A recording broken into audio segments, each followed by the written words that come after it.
atas partisipasi dari Bapak, Ibu, dan rekan-rekan semua untuk bergabung pada webinar dengan judul Kupas Tuntas PPN E-Commerce atau PMSE, Perdagangan Melalui Sistem Elektronik yang diselenggarakan oleh Halotex. Perkenalkan, saya Amelia, saya akan menjadi moderator pada kegiatan webinar kita sore ini.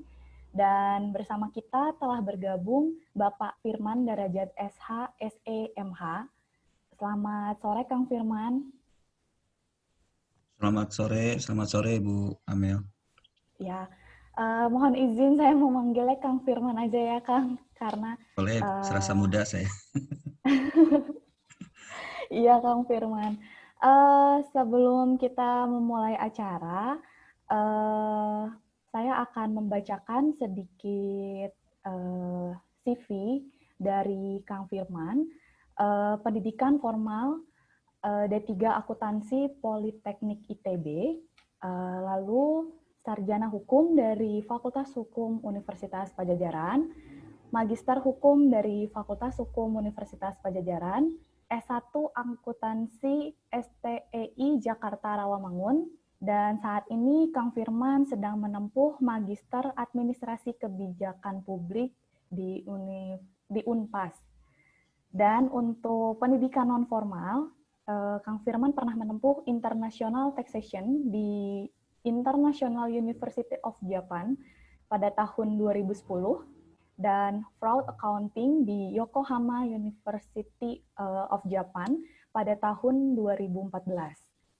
Untuk pekerjaan, saat ini Kang Firman sebelum menjadi Ketua Tim Penyidik Pegawai Negeri Sipil di Kanwil Jabar 1 dan 2, pernah menjadi Supervisor Pemeriksa Pajak di Jakarta. Selain itu juga Kang Firman saat ini bekerja sebagai tenaga penyuluh pajak Kanwil Jabar 2 dan saat ini di Kanwil Jabar 1. Demikian CV singkat dari Kang Firman. Pasti Kang Firman ini merupakan sosok yang sangat mumpuni untuk membahas masalah topik kita pada sore hari ini. Baiklah, kita akan segera memulai sesi webinar. Sebelumnya bisa saya sampaikan bahwa ekonomi digital saat ini sudah merupakan bagian dari kehidupan kita dan tidak bisa lagi kita elakkan. Permasalahan ekonomi digital ini selain terkait dengan masalah-masalah perusahaan telekomunikasi juga berkaitan dengan masalah perpajakan, yang mana menjadi concern bagi seluruh negara di dunia termasuk Indonesia untuk mengkaji atau untuk bisa memajaki dari para pelaku usaha digital ini, baik untuk pajak langsungnya seperti pajak penghasilan, pajak transaksi elektronik, begitupun juga untuk pajak tidak langsung, dalam hal ini pajak pertambahan nilai. Yang akan kita bahas pada sore hari ini itu adalah terkait dengan pajak pertambahan nilai atau PPN. Untuk waktu dan tempat, kepada Kang Firman dipersilakan. Terima kasih banyak Ibu Moderator. Ini merupakan dosen muda, semoga menjadi profesor di bidang hukum pajak nih. Ya, karena kita masih di Indonesia masih sedikit sekali ahli di bidang perpajakan ya, profesor yang ahli. Yang terkenal sekarang itu Profesor Gunadi dan Profesor Haula dari UI semua, dan dari UGM juga ada beberapa. Berkaitan mungkin dengan eksklusivitas perpajakan itu sendiri. Sedangkan saat ini Direktorat Jenderal Pajak mencoba menjadikan perpajakan itu sebagai suatu inklusi ya, artinya dikenal secara luas dan mudah oleh masyarakat gitu. Oke, saya coba memberikan sedikit highlight mengenai pajak ini ya, mengenai PMSE atau pajak PPN e-commerce. PPN e-commerce atau PMSE yaitu perdagangan melalui sistem elektronik. Perdagangan melalui sistem elektronik. Kita lihat latar belakangnya.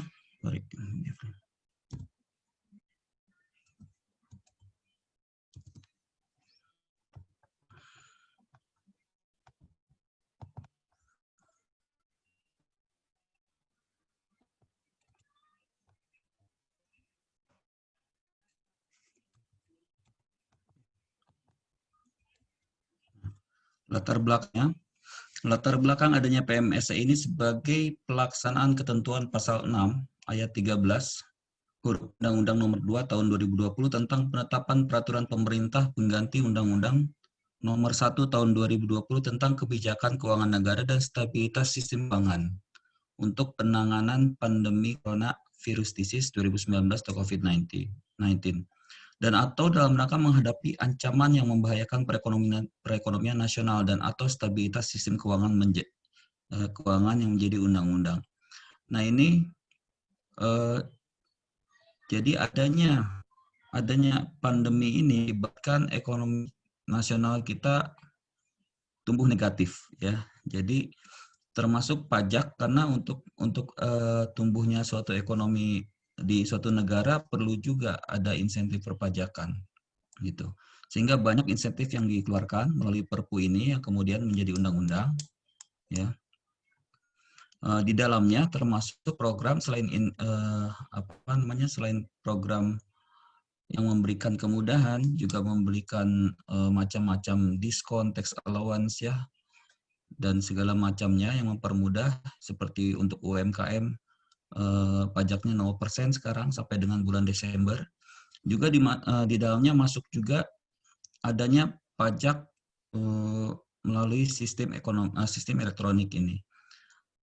Kenapa di situ dimasukkan? Karena ini merupakan salah satu sarana yang paling mudah dikenakan. Yang sebelumnya kita sudah Direktorat Jenderal Pajak sudah mengenakan di 2018, cuma pada saat itu ditarik kembali oleh Ibu Menteri Keuangan, ya ada hal-hal yang substansi yang mungkin belum bisa diterapkan, sehingga Perpu ini memasukkan PMSE sebagai salah satu poin unggulan untuk meningkatkan ekonomi. Ya, PMSE ini adalah pemajakan yang dilakukan terhadap kegiatan usaha yang tumbuh karena keterbatasan transaksi konvensional melalui tatap muka, gitu kan.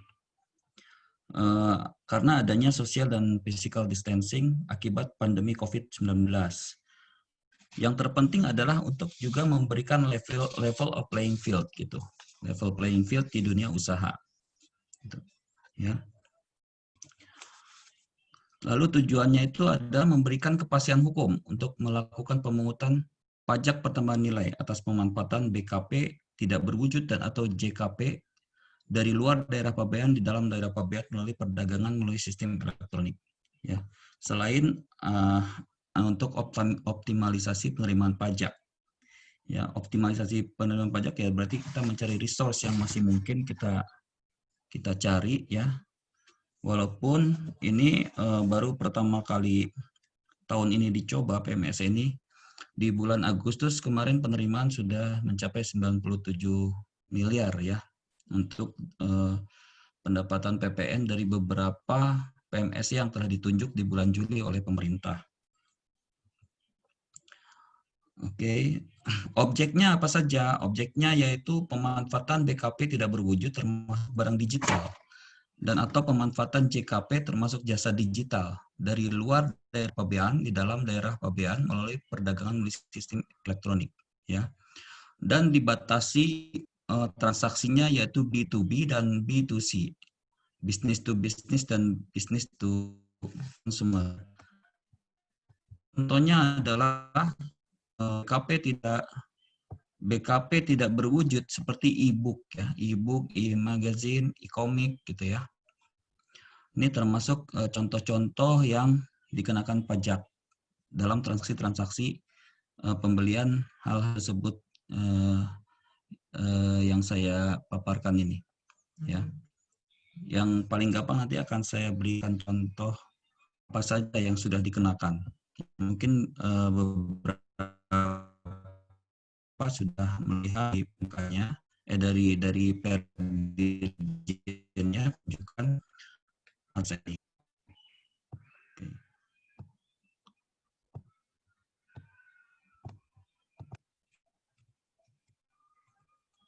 Lalu pembeli barang dan penerima jasa, pembeli bukan orang pribadi atau badan yang memenuhi kriteria bertempat tinggal atau bertempat kedudukan di Indonesia ya, alamat korespon pembeli terletak berlokasi berada di Indonesia dan atau pemilihan negara saat registrasi di laman dan atau sistem yang disediakan dan atau ditentukan oleh pemungut PPN PMSE adalah Indonesia.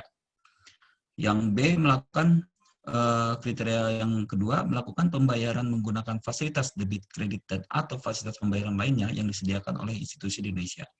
Dan atau bertransaksi dengan menggunakan alamat internet protokol di Indonesia atau menggunakan nomor dengan kode telepon negara Indonesia. Ya. Ini pembelinya dibatasi, jadi bisa orang pribadi, bisa badan. Bisa orang pribadi, bisa badan, artinya bisa PT, bisa CV, ya, atau firma misalnya, yayasan. Gitu. Nah, subjek pemungutan PPN PMSE adalah pelaku usaha PMSE yang terdiri dari pedagang luar negeri, penyedia jasa luar negeri, ya ini penjual maksudnya, penyelenggara PMSE luar negeri, dan atau penyelenggara PMSE dalam negeri, ya yang ditunjuk oleh Menteri Keuangan, pemungut PPN PMSE. Ini maksudnya penyelenggara PMSE dalam negeri adalah yang kita ketahui bahwa PMSE itu ditumpangi atau di situ ada penjual yang penjual yang menjual dalam PMSE gitu dari luar daerah pabean, ya dari luar negeri maksudnya, sehingga itu perlu penjual tersebut perlu dikenakan PMSE gitu. Sedangkan wewenang penunjukan sebagai pemungut PPN PMSE itu dilimpahkan dari Menteri Keuangan kepada Dirjen Pajak melalui Perdirjen. Ya, penunjukan Cap Dirjen ya, dan mulai berlaku awal bulan berikutnya setelah tanggal penetapan Cap Dirjen penunjukan. Nah, ini yang berbeda adalah pemungut PPN PMSE diberikan nomor identitas perpajakan sebagai sarana administrasi perpajakan, jadi bukan NPWP. Lalu diterbitkan SKT dan kartu nomor identitas perpajakan, ya. Kalau untuk subjek pajak dalam negeri tentu NPWP ya. Pelaku usaha PMSE yang belum ditunjuk sebagai pemungut PPN PMSE tetapi memilih untuk ditunjuk dapat menyampaikan pemberitahuan kepada DJP, ya. Dapat disampaikan melalui email atau portal PMSE. Jadi bisa minta untuk ditunjuk sebagai PMSE saja misalnya. Lalu Dijen Pajak dapat mencabut penunjukan sebagai pemungut PPN PMSE dalam hal tidak memenuhi batasan kriteria tertentu atau berdasarkan pertimbangan pertimbangan Dirjen Pajak, dengan menerbitkan Cap Dirjen dan mulai berlaku awal bulan berikutnya setelah tanggal penetapan Cap Dirjen pencabutan. Ya, jadi nomor identitas perpajakan dapat dihapus. Ini batasan kriterianya itu ada nih. Jadi kita mengikuti benchmarknya dengan Australia, dengan Eropa ya, negara-negara Eropa ada batasan kriteria tertentu. Untuk Indonesia ini nilai transaksinya melebihi 100 juta dalam 1 tahun atau 50 juta dalam 1 bulan ya. Dan atau jumlah traffic atau pengakses melebihi 12.000 dalam 1 tahun, artinya 1.000 dalam sebulan. Nah, ini ini benchmarknya dari Australia. Yang saya pernah lihat di Australia ada kriteria tertentu juga untuk penunjukan pemungut PPN ini. Ya.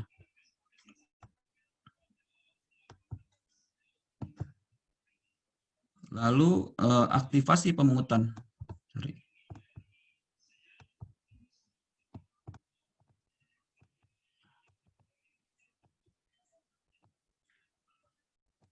Nah, ini untuk aktivasi akun pemungut PPN PMSE, ya.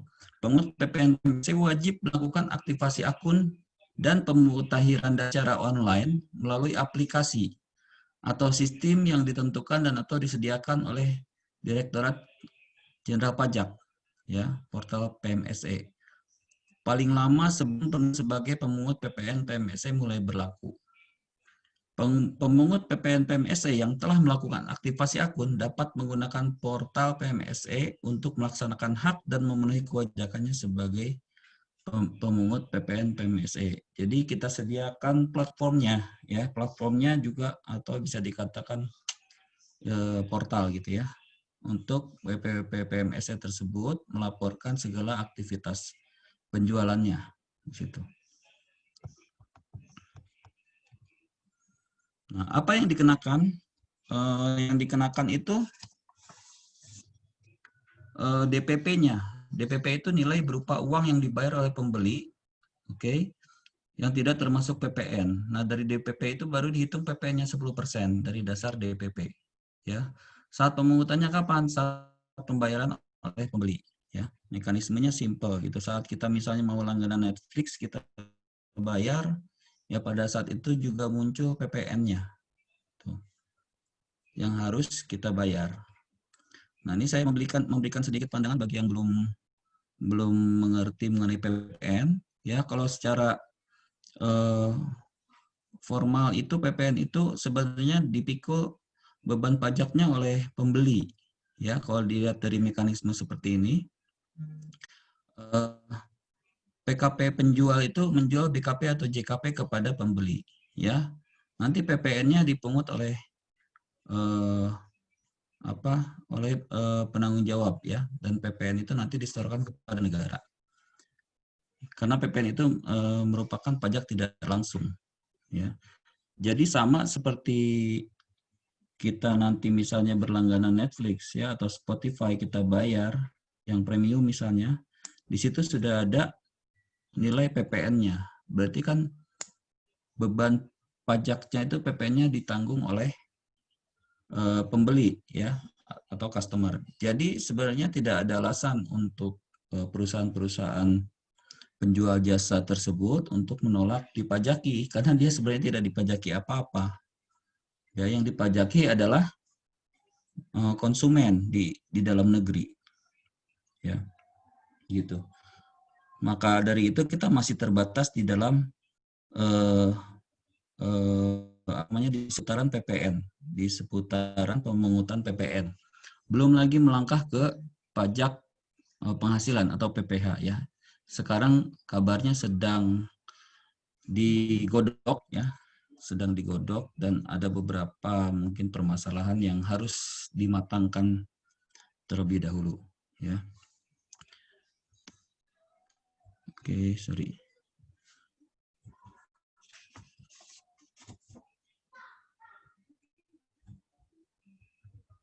Ini kita masuk.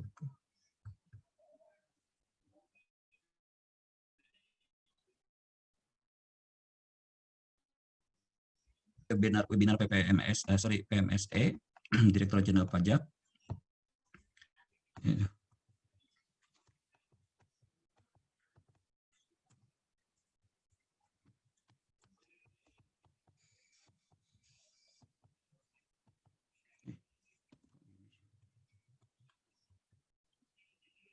Oke. Skemanya itu adalah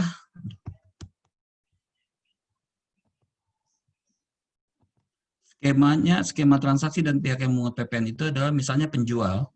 Penjual itu menyerahkannya melalui BKPTB atau JKP melalui PMSE atau tidak? Ya atau tidak kan? Kalau tidak, berarti dia bukan objek PMK 48. Kalau iya, apakah penyerahannya langsung ke pembeli? Nah, ini apakah penyerahannya langsung ke pembeli? Ya.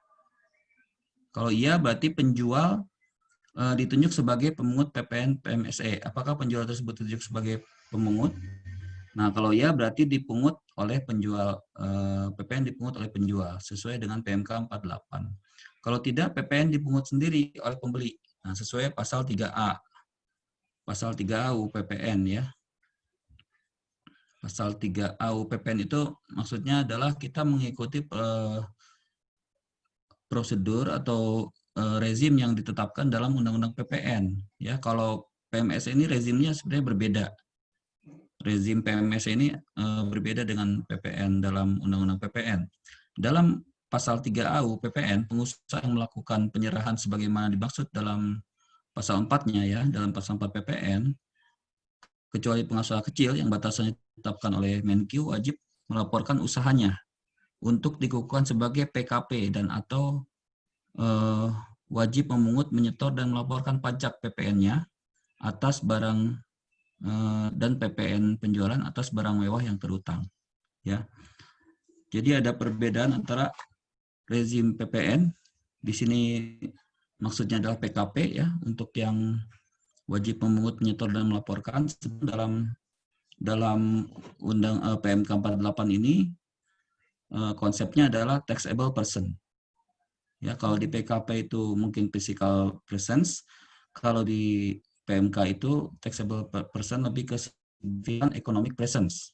Nah, significant economic presence itu apa aja sih yang dimaksud significant economic presence itu? Significant economic presence itu berkaitan dengan jumlah penjualan di Indonesia itu berapa gitu kan, omset konsolidasi grupnya, jumlah pengguna aktif media digitalnya berapa, ya. Sehingga ada kehadiran ekonomi di situ, artinya di Indonesia, gitu ya. Sedangkan kalau kita lihat bagan untuk pertanyaan tidak melalui PMSE, penyelenggara PMSE ya. Lalu pertanyaannya siapa yang menerbitkan invoice? Kalau penjual, apakah penjual ditunjuk sebagai pemungut PPN? Ya kan? Kalau iya berarti PPN dipungut oleh penjual ya sesuai PMK 48. Kalau tidak, PPN dipungut sendiri oleh pembeli. Sama nih sama yang tadi. Terus siapa yang menerbitkan invoice? Yang menerbitkan adalah PPMSE. Lalu PPMSE ini ditunjuk sebagai pemungut PPN PMSE, ya dia ditunjuk, maka PPN dipungut oleh PPMSE sesuai dengan PMK 48. Kalau tidak, maka mengikuti aturan dalam Undang-Undang PPN. Gitu. Ya. Nah, ini penyebutan pasal di bawahnya itu merujuk pada Per 12 PJ 2020 ya, Per 12. Sedangkan aturan lebih lanjutnya ada di Surat Edaran Dirjen Pajak SE 44 PJ 2020 mengenai petunjuk pelaksanaan atas penunjukan pemungut pajak pertambahan nilai atas pemanfaatan barang kena pajak tidak berwujud dan atau jasa kena pajak dari luar daerah pabean di dalam daerah pabean ya.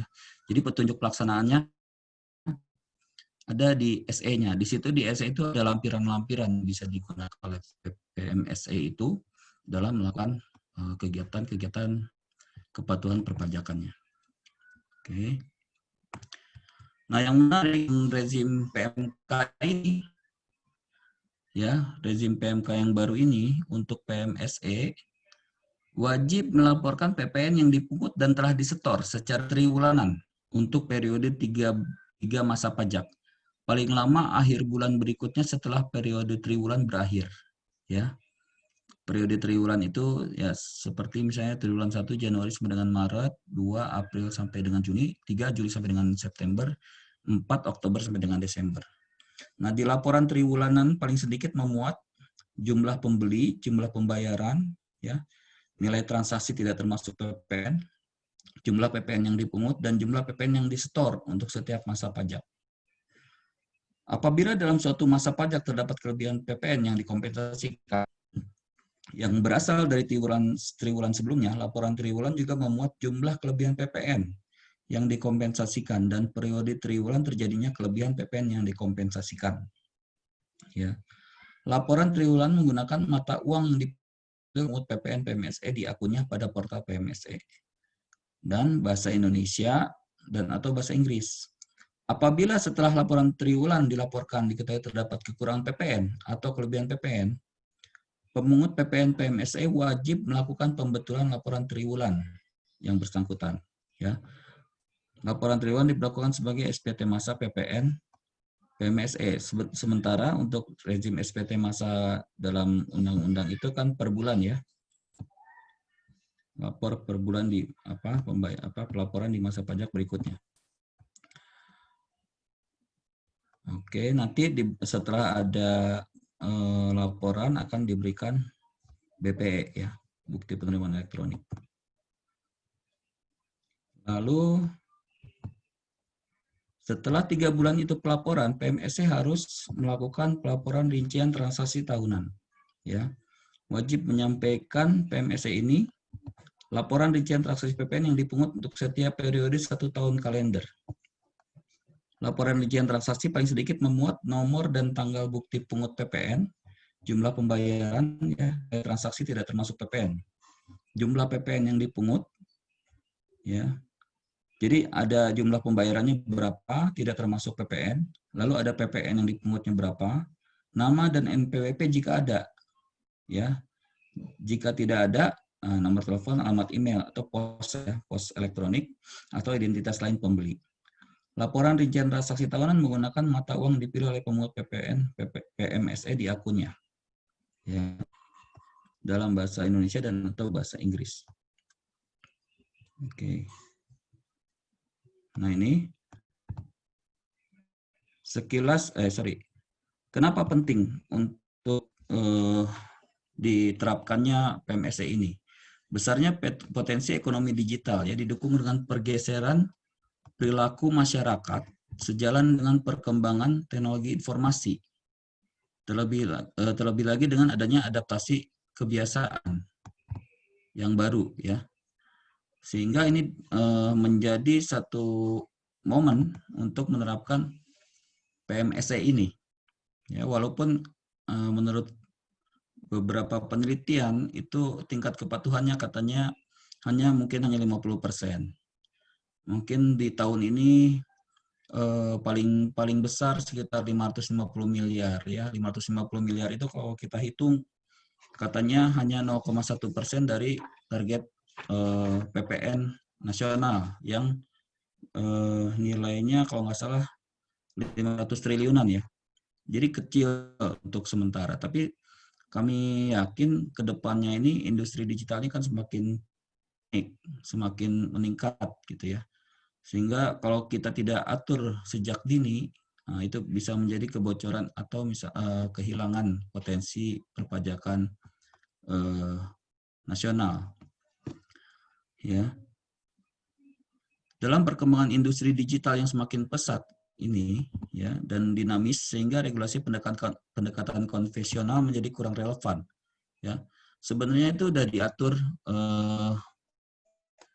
dalam undang-undang PPN ya mengenai penerapan PPN penjualan dari luar negeri ya, cuma tidak efisien dan efektif ya untuk penerapan itu.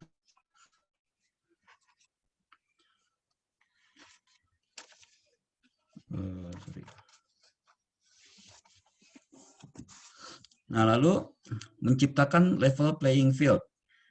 Jadi ada penciptaan playing field yang sama ya, yang adil gitu. Jangan sampai ada yang bilang itu nggak dikenakan, ini dikenakan gitu ya. Lalu tren pengenaan VAT atau GST, pengenaan value added tax atau GST, good and service tax ya, atas digital goods and services khususnya oleh non-resident providers. Ya. Ini level of playing field itu seperti misalnya online dengan versus offline ya. Pedagang online yang telah memenuhi syarat wajib menjadi PKP dan memungut PPN. Domestik versus luar negeri, BKP dan atau JKP yang dikonsumsi baik dari dalam maupun dari luar negeri yang dikonsumsi dalam negeri dikenai PPN. Ya, marketplace versus media sosial. Pedagang di marketplace media sosial mempunyai kewajiban perpajakan yang sama. Jadi sebelum berlakunya PMK itu kan sulit kita mengenakan pajak dari perusahaan-perusahaan luar negeri tersebut ya. Padahal pengguna kita yang mengkonsumsi produknya gitu. Oke. Mohon tahan sebentar, mungkin sudah agak membosankan, tapi ini penting ya untuk latar belakang untuk menciptakan kesetaraan perlakuan perpajakan ya, level of playing field baik antara pelaku usaha konvensional dan pelaku usaha ekonomi digital maupun antara pelaku usaha ekonomi digital di dalam negeri dan di luar negeri. Memberikan kepastian hukum untuk melakukan pemungutan PPN atas pemanfaatan BKP tidak berwujud dan atau JKP dari luar daerah pabean di dalam daerah pabean melalui perdagangan melalui sistem elektronik dan optimalisasi penilaian pajak. Ya, ini tadi udah di subjek udah kita bahas di atas ya. Nah, ini salah satu contoh tahapan awal yang kemarin DJP telah menunjuk 28 perusahaan yang memenuhi kriteria ya. 28 perusahaan itu memenuhi kriteria. Tahap pertama ada Amazon ya. Amazon Web Service Incorporation. Ini status domisilinya di Amerika ya. Lalu Google Asia Pacific ini domisilinya di Amerika juga. Lalu ada Google Ireland, itu domisilinya di Amerika juga ya. Google LLC di Amerika juga, sedang Netflix International BV di Amerika juga. Spotify ini ada di Swedia ya. Yang tahap kedua Facebook, tahap pertama ini maksudnya yang 1 Agustus, pertama 1 Agustus 2020, tahap kedua ini yang 1 September 2020 ditunjuknya. Ya, seperti Facebook itu ada di Irlandia pusatnya. Facebook Payment Internasional juga di Irlandia ya. Facebook Technologies Internasional juga di Irlandia. Ini kalau kita cermati kebanyakan juga di Irlandia dia ngepostnya ya, pusatnya, karena itu udah Irlandia itu seperti udah sebagai tax haven country. Coba nanti di googling kenapa banyak perusahaan-perusahaan multinasional menempatkan pusatnya di sana. Ya, dia memberikan fasilitas-fasilitas kemudahan-kemudahan ya bagaikan tax haven country. Nah, sehingga dimarahin OECD ini sebenarnya Irlandia ini. Lalu Amazon ya, .com service itu pasti di Amerika, Audible juga Amerika, Audible Limited Amerika, Apple Distribution Internasional di Irlandia. Ya. Apple Distribution International di Irlandia. Alexa Internet, ini apa ya? Alexa, ini Amazon ya, Alexa Internet itu Amazon juga. TikTok ada di Singapura, ya. TikTok ini di Singapura. Terus Walt Disney itu ada di Singapura juga. Nah, tahap ketiga itu ada Zoom, yang kita pakai sekarang ini ya.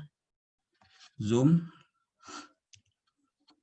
itu ada di Amerika, sedangkan Twitter Asia ini ada di Singapura. Twitter International Company ada di Irlandia juga, ya. PT Shopee Internasional Indonesia, nah ini Shopee ini udah ada status domisilinya di Indonesia. Lalu LinkedIn Singapura ada di Singapura, McAfee Ireland ada di Irlandia, Microsoft Ireland ada di Irlandia, Mojang ya ini bukan Mojang Jajaka ya, Mojang AB ini Minecraft ya, Minecraftnya Swedia ya. Mojang mungkin yang punyanya orang Sunda ya. Lalu Novi, nah ini bukan nama orang juga nih, Novi Digital Entertainment itu merek Disney Hotstar ya, dia ada di India domisilinya. Sedangkan PCCW Fukle Singapura itu saya lupa di mana ya, sama Skype ada di Luxembourg, Skype Communication itu ada di Luxembourg ya. Kalau Jingdong itu ada di Indonesia juga, JDID ini. Ya, Jingdong itu JDID. Nah, lalu ditambah lagi dengan penunjukan baru ya. Perusahaan-perusahaan teknologi global yang juga lebih lanjut di antaranya adalah Alibaba Cloud Singapura ya, ini Alibaba Cloud banyak dipakai juga nih di Indonesia kan untuk penyimpanan ya, storage. Lalu GitHub Incorporation, Microsoft Corporation, Microsoft Regional Sales, UC Web Singapore, To The New, Payment, dan Nexmo. Sedangkan terakhir yang kemarin 17 November itu kembali menunjuk 10 PMSE. Ya, Clever Bridge, lalu Bain. Nah, ini yang suka nonton bolanya Premier League ya. Hewlett Packard Enterprise, Valve Corporation, Softlayer, Dutch Holding, PT Global Digital Niaga, nah, Blibli ini, PT Bukalapak, PT Tokopedia, PT iCard, Web Portal, Lazada nih ya, Fashion Service Indonesia Zalora. Ya, ini mungkin Bu Amel yang sering belanja di sini. Ya. Nah, itu kira-kira penunjukan-penunjukan yang baru. Nanti di kemudian hari mungkin akan bertambah ya, seiring dengan canvassing dan screening yang kita lakukan terhadap perusahaan-perusahaan tersebut yang mengambil manfaat di Indonesia atau menjual barangnya di Indonesia gitu.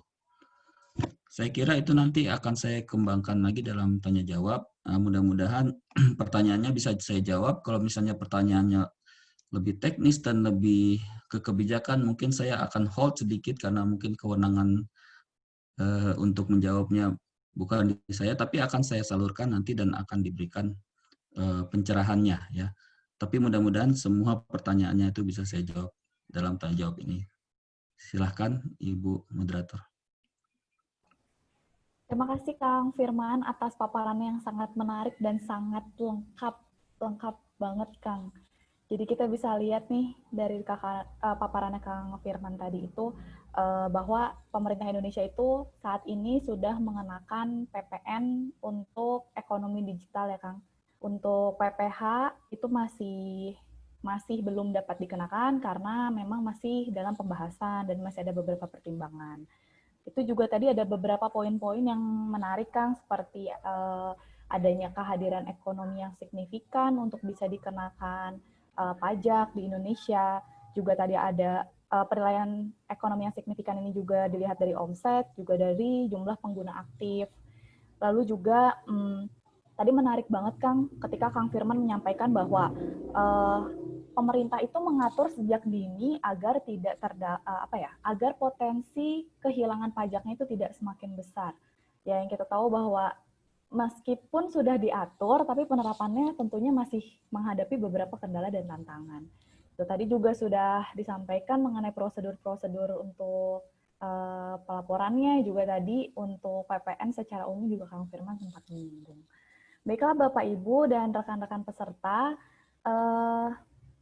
selanjutnya akan dibuka sesi tanya jawab dan sesi diskusi kepada Bapak Ibu yang ingin menyampaikan pendapatnya juga mungkin ya Kang ya, untuk diskusi atau untuk pertanyaan bisa disampaikan di kolom chat atau menggunakan fitur raise hand apabila ingin menyampaikan pertanyaan secara langsung. Atau ada yang mau mengajukan usul penerapan, Bu, bisa juga nanti disampaikan ke Kementerian Keuangan. Ya, nanti bisa disampaikan di forum ini, nanti Kang Firman tentunya bisa menyampaikan kepada Kementerian Keuangan. Silakan Bapak Ibu, apabila ada yang ingin bertanya secara langsung, boleh dipersilakan.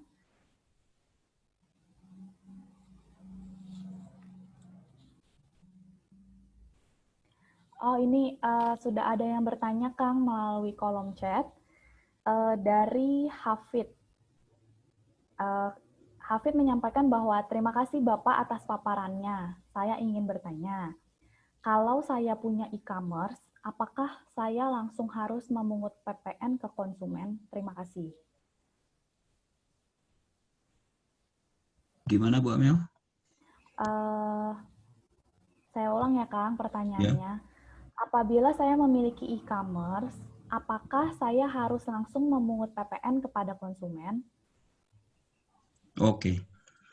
Jadi kalau e-commerce lokal itu kita mengikuti aturan di Undang-Undang PPN. Artinya seperti saya sampaikan tadi dalam Undang-Undang PPN itu tentu ada pasal 3A ayat 1 yang berlaku di mana ada PKP ya, ada pengusaha kena pajak yang dapat melakukan pemungutan atau penyenggapan di dalam dana pabean, sehingga harus melakukan pendaftaran sebagai PKP untuk timbulnya kewajiban PPN ya.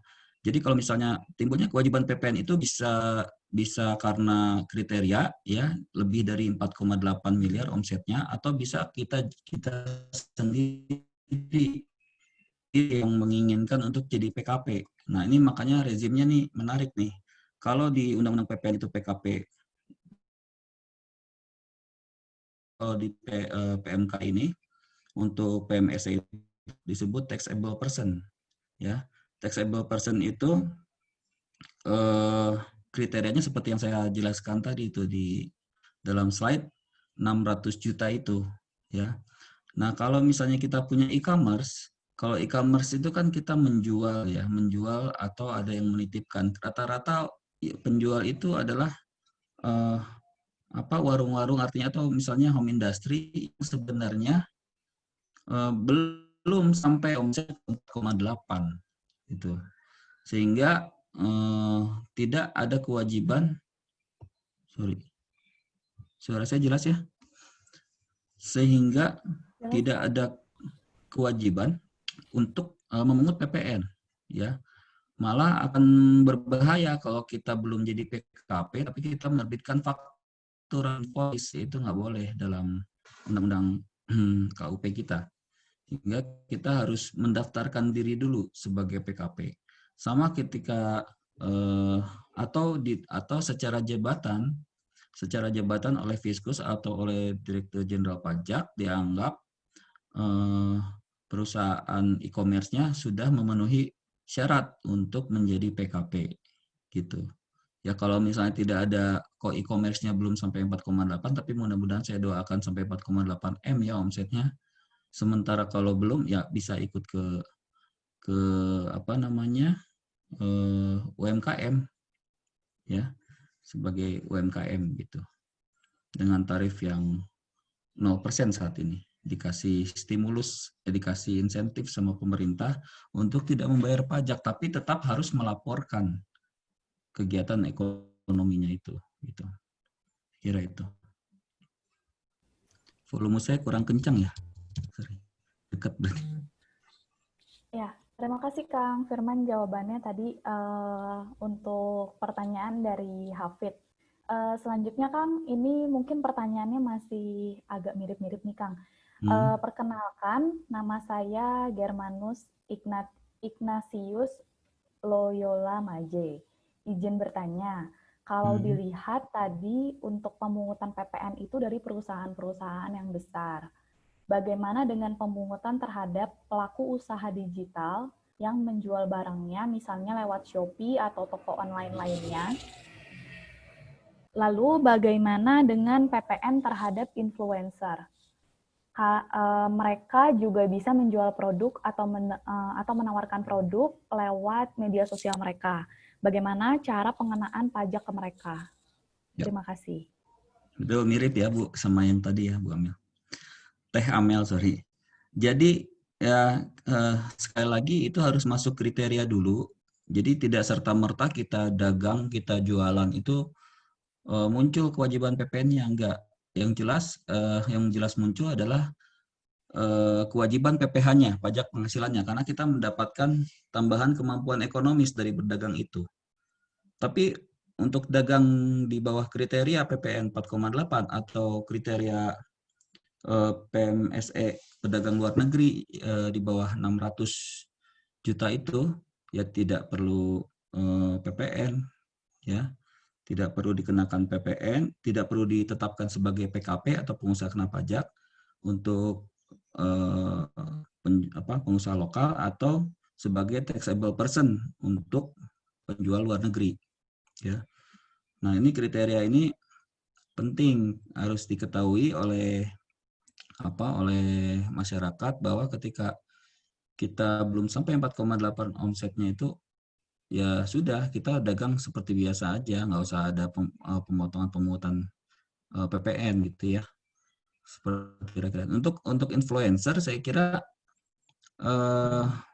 ya sekali lagi apakah dia sebagai penjual atau enggak. Kalau dia menjual barangnya tergantung dia sebagai apa ya istilahnya tuh kalau artis itu suka dijadikan apa namanya Endorse ya Kang? di endorse. Kalau di endorse ya PPh aja, dapatnya berapa dari endorse itu ya kan? Dapatnya berapa gitu. Sama seperti PPh juga batasannya 4,8 untuk UMKM itu ya, 4,8 untuk penjual. Begitu juga untuk profesi-profesi tertentu seperti misalnya notaris, notaris itu misalnya kan bisa dia memilih pembukuan kalau dia di atas 4,8, kalau 4,8 miliar dia bisa lakukan pencatatan. Di bawah 4,8 miliar dia boleh memilih mau pencatatan atau pembukuan. Nah, kalau di atas 4,8 itu sudah wajib pembukuan. Di atas 4,8 miliar. Jadi ada ambang batas threshold-nya. 4,8 itu adalah untuk kewajiban pembukuan. 4,8 penjualan itu adalah ada kewajiban PKP untuk daftar sebagai pengusaha kena pajak. Ya, dalam 1 tahun nih. Dalam 1 tahun. Seperti itu. Jadi kalau belum PKP, ya biasa saja, penjualan biasa saja melalui pencatatan ya. Berapa jual hari ini, ya itulah yang menjadi pendapatan. Jualnya berapa, belinya berapa, nah itu satu lagi. Kalau tidak ada pembukuan, berarti tidak ada biaya yang bisa dilaporkan. Ya. Kalau kita memilih pembukuan, keuntungannya adalah di situ kita bisa masukkan biaya-biaya yang kita keluarkan sebagai pengusaha. Misalnya biaya gaji supir kita, biaya penjualan, biaya sewa ini, biaya sewa itu gitu ya. Kalau pencatatan nanti masuknya ke norma. Nah, norma itu nanti ada daftar listnya. Norma itu misalnya omset kita 1 miliar. 1 miliar itu nanti ada tarifnya tuh. Untuk dokter berapa, untuk notaris berapa, ada yang 40%, ada yang 50%, tergantung kotanya juga. Nah, dari 50% itu atau 40% itu baru dikalikan dengan tarif. Atau kita berdagang memilih UMKM ya langsung dikalikan kalau UMKM. Ya, jadi dimensi pajaknya banyak sekali ini. Makanya mungkin ini yang mengakibatkan masyarakat malas ya untuk memahami pajak. Tapi sebenarnya menarik kalau di sini ada background-nya ekonomi dan hukum, akan menarik kalau kita masuk ke pajak lebih dalam karena di situ dimensinya sangat luas ya, ada ekonomi, hukum, pidana ya, perikatan perdata segala macam ada di pajak itu. Ya. Saya kira itu aja. Ya, terima kasih Pak dari Germanus. Kita berlanjut ya Kang ke pertanyaan yang selanjutnya. Tadi benar banget yang disampaikan Kang Firman bahwa pajak itu punya dimensi yang sangat banyak ya Kang. Selain dari ekonomi, dari hukum, dari aspek administrasinya itu juga ada kerumitan tersendiri ya Kang. Terus juga dari kalau kita mengkaji dari ilmu sosiologi itu juga ada aspek-aspek yang menarik gitu dari pajak. Pertanyaan selanjutnya Kang, ini ada 2 pertanyaan yang sebenarnya sama Kang, masih mirip. Pertanyaan dari Aep Saifuddin dan dari Ardianto Bagus. Pertanyaannya dari Aep, jika melakukan pembelian dengan pelaku usaha PMSE, sebagai contohnya itu membeli produk dari Microsoft, akan mendapat invoice yang sudah tercantum PPN. Bagaimana cara mengkreditkan faktur pajak masukan tersebut, sedangkan invoice tersebut tidak ada nomor seri faktur pajak atau dokumen yang dipersamakan dengan faktur pajak. Nah, pertanyaan dari Ardianto ini, apakah PPN PMSE ini bisa dikreditkan dalam pelaporan SPT Masa? Jadi kedua pertanyaan tersebut sama-sama terkait dengan kredit faktur pajak untuk PPN. Begitu, Kang. Oke. Jadi kalau kita sebagai PKP kita melakukan pembelian di PMSE itu bisa dikreditkan, diperkenankan dikreditkan dengan kita mencantumkan sesuai dengan transaksi kita dengan PMSE tersebut, gitu ya.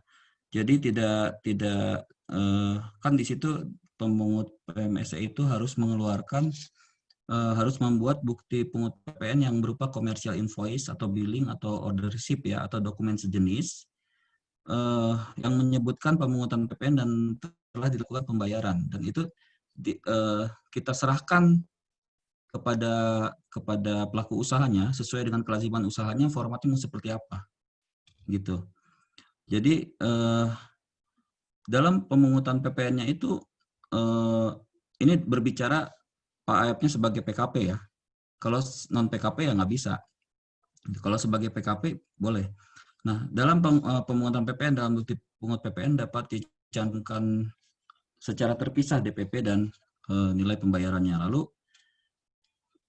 dalam hal pembeli atau PAEP ini bermaksud untuk mengkreditkan PPN yang dibayar sebagaimana tercantum di bukti pungut PPN tersebut, maka PAEP itu harus memberitahukan keterangan berupa nama dan NPWP-nya ya kepada pemungut PPN PMSE untuk dicantumkan dalam bukti pungut PPN gitu. Jadi bukti pungut PPN itu merupakan bukti pungut PPN yang dikeluarkan oleh PMSE itu merupakan dokumen tertentu yang kedudukannya dipersamakan dengan faktur pajak. Nah, ini kuncinya adalah merupakan dokumen tertentu yang kedudukannya dipersamakan dengan faktur pajak. Ya, sepanjang syaratnya adalah mencantumkan nama dan NPWP dari pembeli atau PAEP. Atau kalau misalnya nama dan NPWP-nya sulit atau tidak dimunculkan, ya setidaknya, jadi ada ceritanya tuh ada beberapa PMSE yang protes, aduh kalau gitu saya harus menambahkan lagi fitur pembeli itu harus lengkap gitu, itu kan menjadi biaya tersendiri untuk mereka, padahal untuk ya bisa dipahami sih itu menjadi cost ya, cost yang sebenarnya mungkin mereka karena kalau untuk merubah sistem itu kan biayanya gede ya kalau sistem yang udah mapan itu terus dirubah. Nah, atau kalau misalnya nama dan NPWP itu tidak bisa dicantumkan, harus ada alamat email ya atau pos elektronik yang terdaftar pada administrasi DJP. Ya, jadi misalnya PAEP itu sebagai PKP tentunya juga sudah punya NPWP ya. Jadi PKP itu munculnya setelah NPWP, nggak mungkin PAEP itu punya PKP tapi nggak punya NPWP, karena PKP itu syaratnya adalah sudah punya NPWP.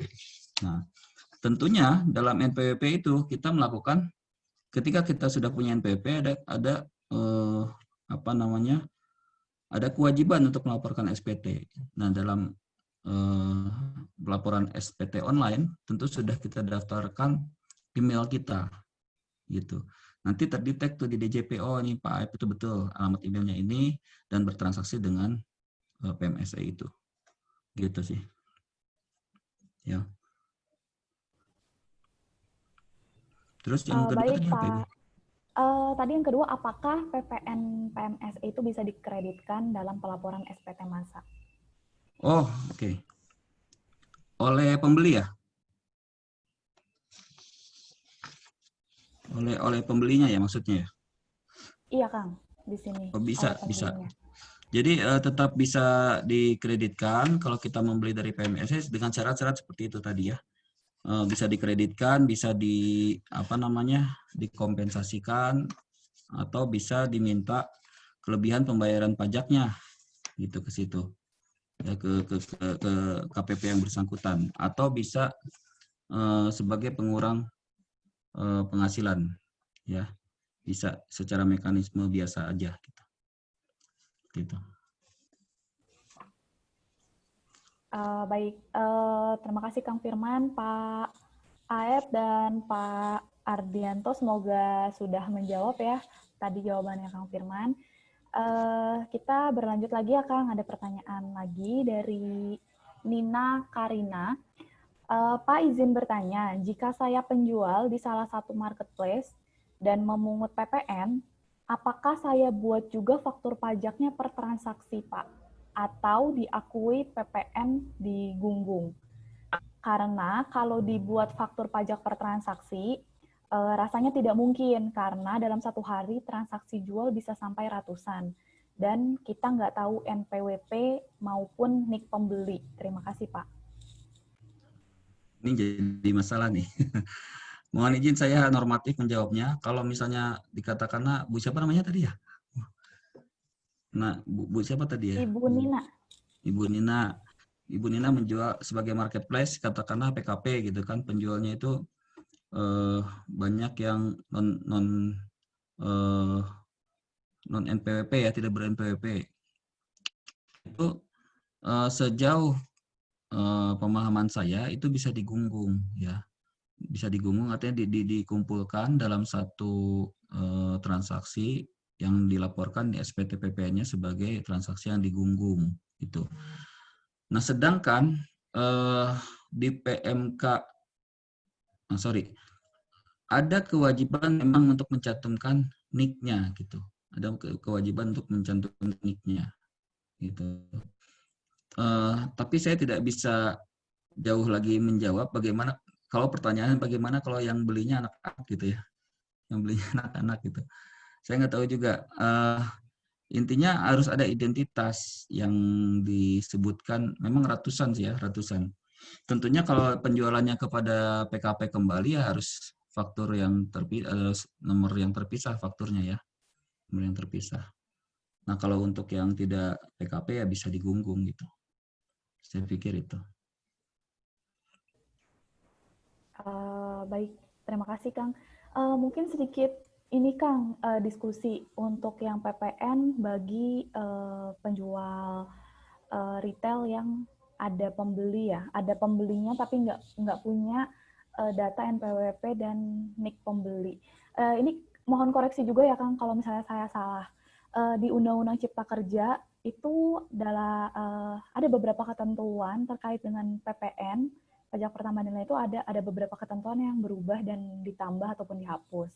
Nah, salah satu ketentuan yang ditambah tuh kalau saya tidak salah menangkap itu untuk penjual retail dia dapat dia tidak perlu mencantumkan identitas kalau saya nggak salah nih Kang. Saya kurang ingat tidak perlu mencantumkan identitas. Nah, identitas membeli maksudnya, tapi dia tetap bisa melakukan pemotongan PPN-nya gitu. Nah, jadi mungkin sedikit masukan nih Kang untuk Bu Nina. Mungkin kalau misalnya tertarik, sebenarnya sih agak nggak tertarik nih Kang baca Undang-Undang Cipta Kerja yang banyak banget halamannya itu. Cuman untuk PPN itu kalau saya nggak salah untuk pedagang kecil itu bisa memungut PPN tidak perlu mencantumkan identitas. Betul. Itu Kang. Ya, saya baru ingat. Cuma kita harus juga hati-hati, ya diskursus aja di sini. Kadang-kadang di situ kan tidak ada batasannya kita menjual retail itu yang dikatakan barang retail itu berapa sih batasannya ya? Ya ini pernah jadi permasalahan di lapangan ketika orang misalnya dealer motor nih, dealer motor yang belinya adalah petani yang nggak punya NPWP, ya kan? Terus dia juga dari kampung nggak punya KTP misalnya kan, tapi mau beli motor gitu. Nah itu harus digimanakan gitu kan, nggak dijual salah, akhirnya dijual digunggung tapi nggak ada niat. Begitupun dengan retail. Tentunya nanti kita lihat saya baru ingat juga tadi Cipta Karya memang tidak ada nicknya. Tapi nanti akan ada aturan pelaksanaan lebih lanjut mengenai tata cara untuk hal tersebut. Seperti di PMK ini kan ada tata cara petunjuk pelaksanaannya ya dalam SE 44 2020 itu banyak form yang bisa dilihat dalam lampirannya. Termasuk juga untuk retail ini ya, untuk retail memang saya ingat kemarin baca sedikit memang tidak perlu mencantumkan NIK, tapi saya tidak bisa berkomentar lebih lanjut karena belum keluar SE Dirjennya nih. PMK-nya juga belum ya. PMK-nya belum. Jadi kita lihat PMK-nya ini Ya. belum juga keluar. SE Dirjennya. Ya, hari ini baru keluar mengenai, saya baru dapat WA baru saja mengenai sorry ya, untuk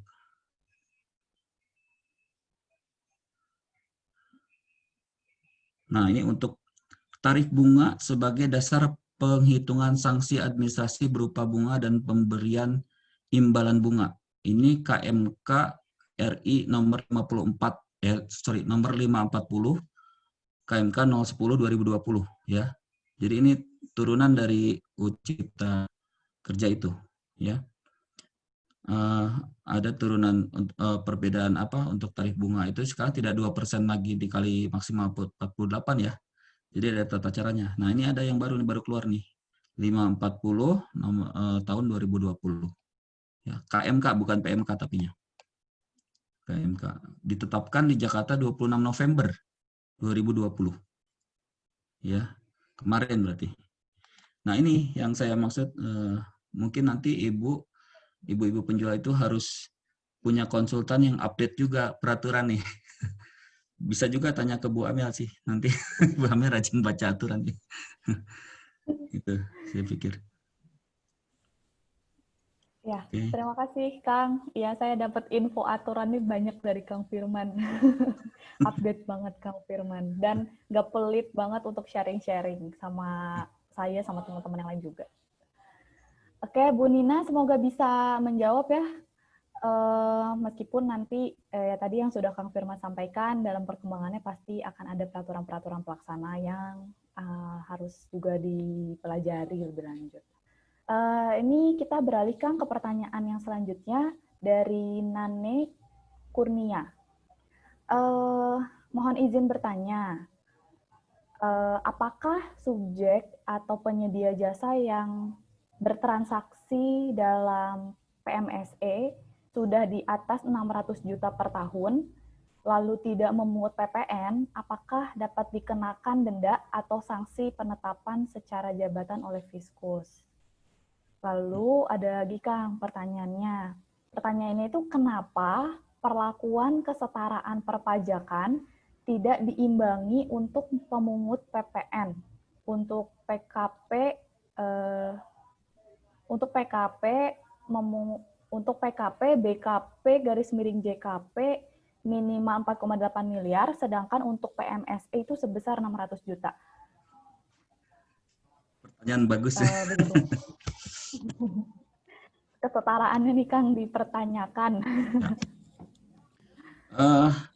Tadi itu Bu Nana itu maksudnya penjual 600 juta itu sebagai kita, katakanlah kita sebagai penjual di PMS, artinya kita sebagai WPDN atau luar negeri ya? Dalam negeri atau luar negeri? Karena nanti berbeda. Asumsinya kalau misalnya kita dalam negeri terus kita bertransaksi dengan, atau kita seperti apa maksudnya, nitip lapak gitu ya di PMSC atau gimana ya? Ya itu nitip lapak itu ya, kita kalau misalnya dalam negeri kita mengikuti aturan PPN, undang-undang PPN ya, sebagai seperti yang saya jelaskan tadi, udah PKP atau belum, tetap batasannya 4,8 itu ya. Tapi kalau misalnya sebagai di apa marketplace dalam negeri tapi jualannya dari luar negeri, nah itu masuk kriteria PMSE. Nah, misalnya JDID atau apa tadi ya, beli-beli itu ya.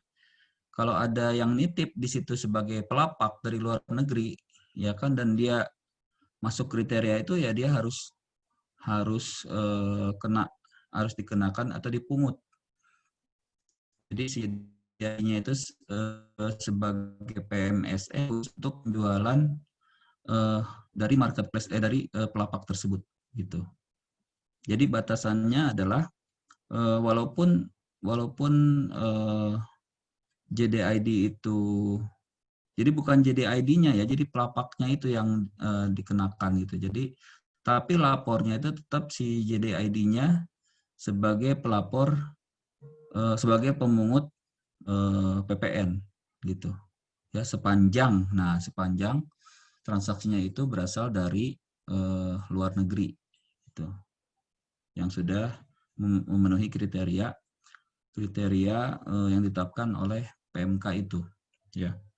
Nah, adapun kenapa ambang batasnya beda ya, thresholdnya beda antara PKP dengan PMSE ini. Nah, itu jadi yang saya tahu sejauh ini itu karena kita maksudnya Kementerian Keuangan melakukan benchmark ya, benchmark dengan negara-negara sejenis yang menerapkan kriteria untuk adanya apa namanya, adanya PMSE ini. Jadi kriteria itu ditetapkan. Nah, saya tidak tahu backgroundnya kenapa jadi 600 juta. Yang saya tahu infonya itu karena ada benchmark dengan Australia. Australia kalau nggak salah sekitar berapa, saya lupa ya. Australia juga sama seperti itu. Namun kan apa namanya, beda sistemnya berbeda. Nah, 600 juta itu memang tidak ada kesamaan dengan apa namanya 4,8 ya PKP yang disyaratkan dalam PPN. Ini mungkin yang menjadi betul, itu yang menjadi pertanyaan ini ya. Tapi sejauh ini itu memang jadi permasalahan. Tapi secara azas pemungutan pajak ya, dari equity-nya, dari revenue productivity-nya, dari ease of administration-nya. Nah ini nih, ease of administration-nya dan neutrality-nya itu kita udah memenuhi syarat ya untuk pemungutan pajak PMSE ini ya. Apalagi OECD sudah mengeluarkan rekomendasi bahwa dalam BEPS itu apa, Base Erosion of Profit Shifting itu ya, Project Tax Challenge Rising from Digitalization 2018, bahwa prinsip destination place principle yang diterapkan oleh kita untuk efektivitas pemungutan PPN atau GST, Good and Service Tax, itu untuk transaksi lintas batas ini sudah tepat gitu ya, karena sudah mengenakan, jadi hak suatu negara untuk mengenakan PPN ketika negara tersebut menjadi atau sebagai tempat barang dikonsumsi, yaitu sudah tepat kita mengenakan PMSE itu ya. Nah yang menjadi masalah sekarang dalam pengembangan adalah ya kriteria tersebut, dan juga physical presence versus apa tadi, significant economic presence, terus PKP plus taxable person. Itu yang mungkin menjadi pertanyaan. Ini pertanyaannya kayaknya Bu Nana ini peneliti ya. Itu yang jadi pertanyaan ya. Dan itu akan dikembangkan lebih lanjut gitu. Jadi daripada tidak sama sekali, mending sekarang kita jalankan gitu ya. Ya, mudah-mudahan bisa menjawab pertanyaan.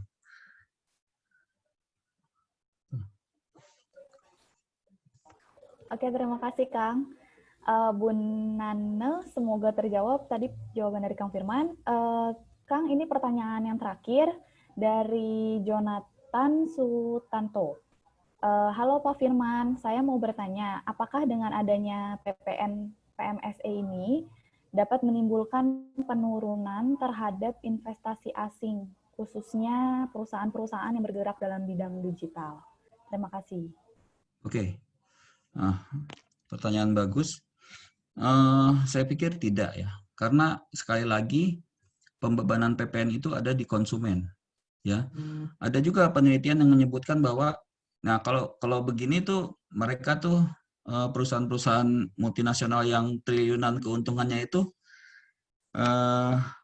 mungkin hanya mengeluarkan biaya untuk perubahan sistem ya, sedikit perubahan sistem untuk masuk ke dalam portal yang kita sediakan di DJP ya, which is itu ada di KPP Badan dan Orang Asing kalau nggak salah, ditempatkan PMSE itu di KPP Badan dan Orang Asing.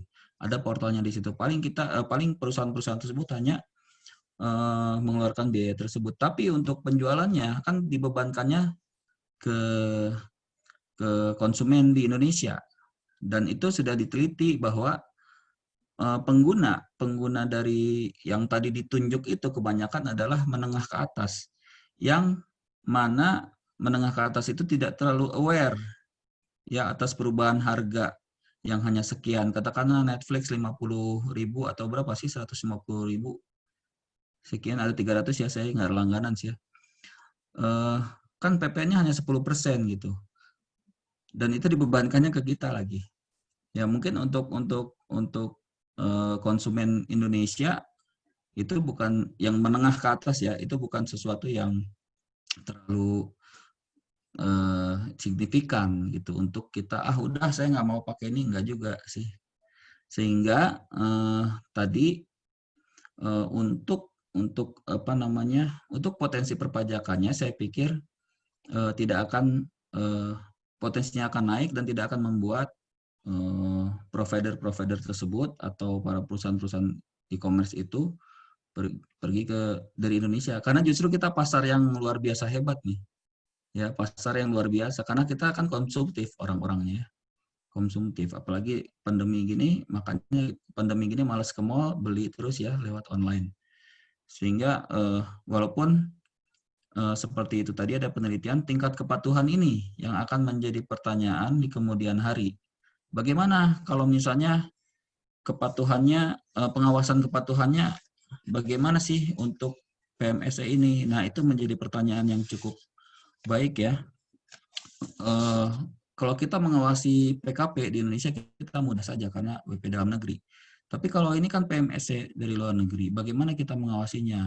Nah, sanksinya itu ada ya, sanksi administrasinya itu sesuai Undang-Undang KUP dan ada sanksi pemutusan akses oleh Menkominfo. Yang ada justru itu, bukannya si penjual-penjual e-commerce itu yang pergi, yang ada mungkin kalau mereka nggak patuh kita cut aja gitu, ya. Dan itu akan sangat merugikan mereka gitu. Toh waktu itu TikTok sama Paru Diantara dilarang juga kan, tetap aja masuk lagi ke sini ya, setelah diperbolehkan karena kita pasarnya itu jago TikTok semua.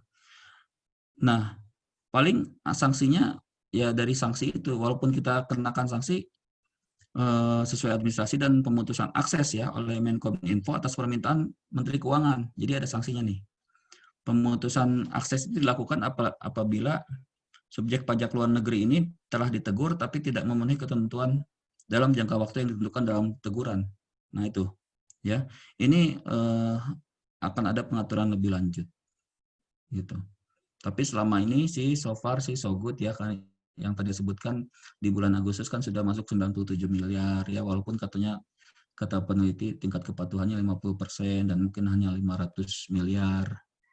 Saya yakin di tahun depan kalau semakin banyak PMSE itu bisa meningkat lumayan. Katakanlah sekarang cuma 0,5%, 500 miliar tahun depan 1% atau naik 2% aja udah 2 triliun lebih. 1 triliun lebih. Gitu ya. Walaupun jauh dari target PPN yang 500 triliun. Ya, PPN dalam negeri. Nah, cuma itu seperti tadi pertanyaan Bu Nana, gimana nih untuk prinsip keadilannya?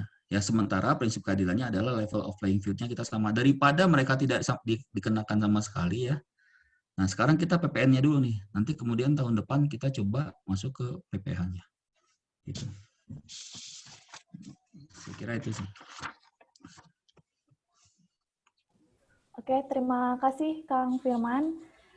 Baiklah Bapak Ibu dan rekan-rekan peserta webinar hari ini, mengingat waktu yang sudah hampir pukul 5:30 sore, terima kasih kepada Kang Firman yang sudah berkenan meluangkan waktunya dan membagi ilmunya kepada kami.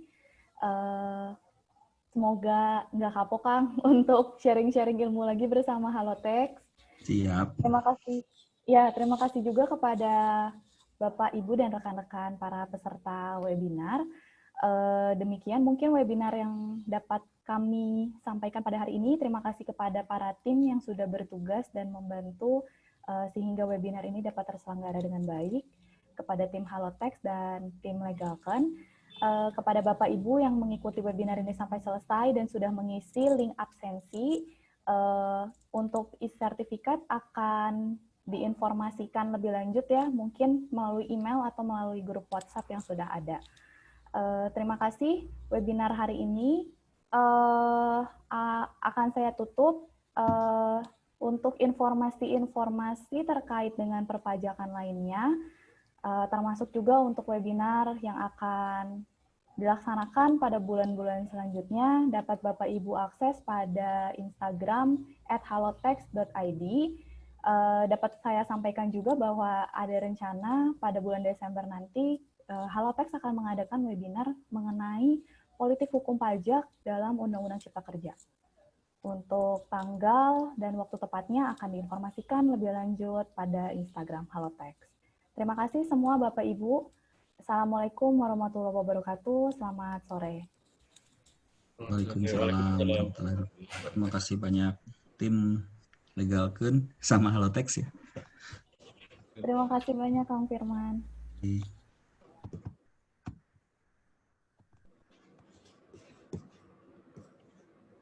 Saya izin live ya, Kang Billy. Siap, Kang Firman, hatur nuhun pisan. Sami-sami. Assalamualaikum. Waalaikumsalam warahmatullahi wabarakatuh.